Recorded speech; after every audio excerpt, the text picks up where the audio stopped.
সাত শ্রেণী ব্যক্তির দোয়া আল্লাহর দরবারে কবুল হবে না।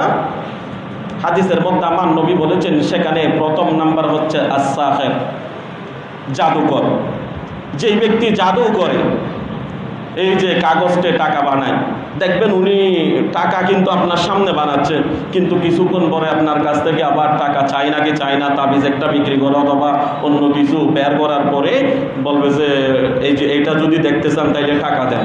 টাকা খুঁজে নাকি খুঁজে না, তো কিছুক্ষণের জন্য কাগজকে টাকা বানাচ্ছে, ওনার ঈমান নাই। আস-সাহির, জাদুকর, জাদু করে মানুষকে বানটুনা করে, কুফুরি করে।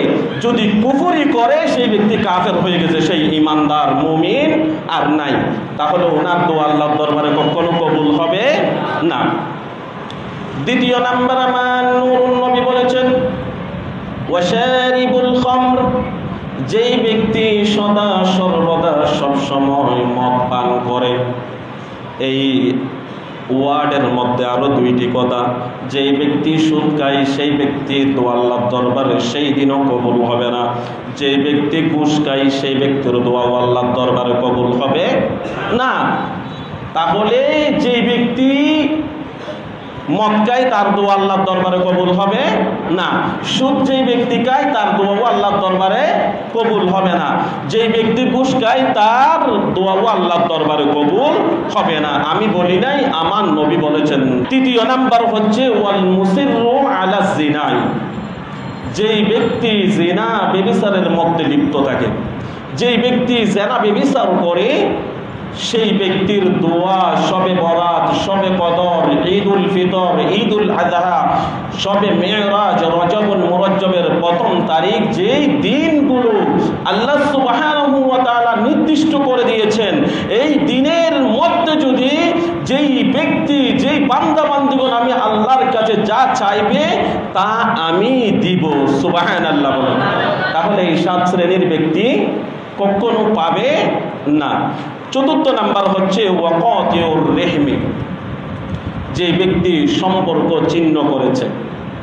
আপনার টাকা নাই, পয়সা নাই, কিন্তু আপনি আত্মীয়র সাথে তো আপনি কথা বলতে পারেন, আপনি কিছু দিতে পারেন না, কিন্তু আপনার আত্মীয়তার সম্পর্কটা বজায় রাখতে হবে।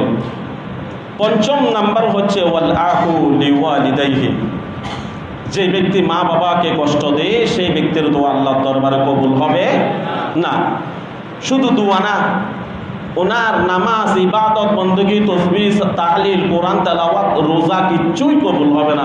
কেননা সূরা বানী ইসরাঈলের ৩ নাম্বার পৃষ্ঠার মধ্যে আছে, ওয়া ক্বাদা রাব্বুকা আল্লা তা'বুদু ইল্লা ইয়্যাহু ওয়া বিল ওয়ালিদাইনি ইহসানা ইম্মা ইয়াবলুগান্না ইনদাকাল কিবারা আহাদুহুমা আও কিলাহুমা ফালা তাকুল লাহুমা উফফিন ওয়া লা তানহারহুমা ওয়া কুল লাহুমা কওলান কারীমা। অনেক লম্বা আয়াত।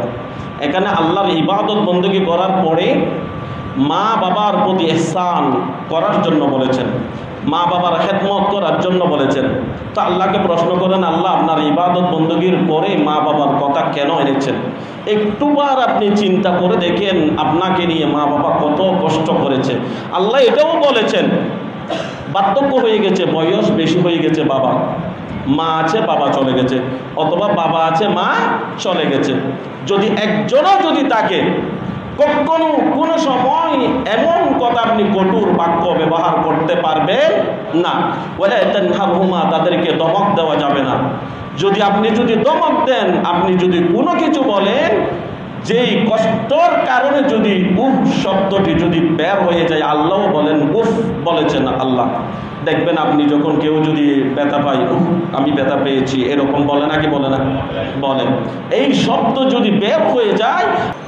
৬ নাম্বার হচ্ছে আমার নূরুন নবী বলেছেন ওয়ান নামামু ওয়াল বাখিল।